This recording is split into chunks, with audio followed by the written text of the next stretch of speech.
Gusto ko lang basahin guys ang mga message doon sa video ko kung paano ikabit ang magnetic sensor sa ating contactor. So ito yung mga message nila guys. Sabi ni Junjun Limos Perjon, morning boss, pahingi ng diagram. Sabi naman ni Jason, pa-diagram naman master, di ko masundan. Sabi naman ni MBY, sir kung pwede, sana before ka mag-connection sa wiring mo, may schematic diagram ka sana na ginawa kasi para masundan sa mga baguhan. Buti sana kung lahat may alam dyan. So, yun ang message niya, no? Tapos sabi naman ni Tony Adjes Tamparong, mas madali sana master kung may wiring diagram ka dyan. Mas madali maintindihan.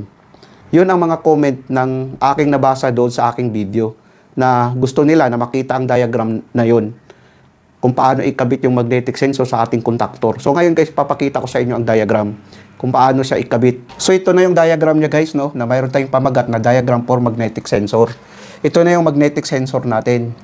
Ito na yung relay na 8 pins, tapos ito naman yung magnetic contactor natin. Lahat ito guys ay to 20 volts. Ang function nito guys, paglagyan natin ito ng power supply, ang line 1 at saka line 2, pag makasense to ng magnet guys, itong magnetic sensor natin, mag-close ang contact nito. Gaganon ito guys, no? Pag close ng contact guys, gagana ngayon ang relay. Pagana ng relay natin, i-close to ng relay kasi ito yung normally open ng relay. Ang kuryente ngayon dadaloy dito, no? Gagana ngayon ang magnetic contactor natin kung makikita natin, no?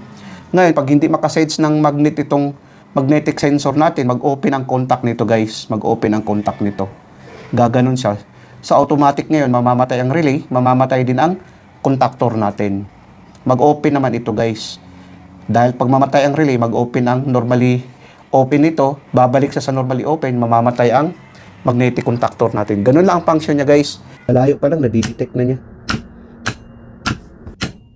Pag nakasense siya, pag bitawan natin, mamatay din. Try natin ulit. Ayan o. Gumagana din siya.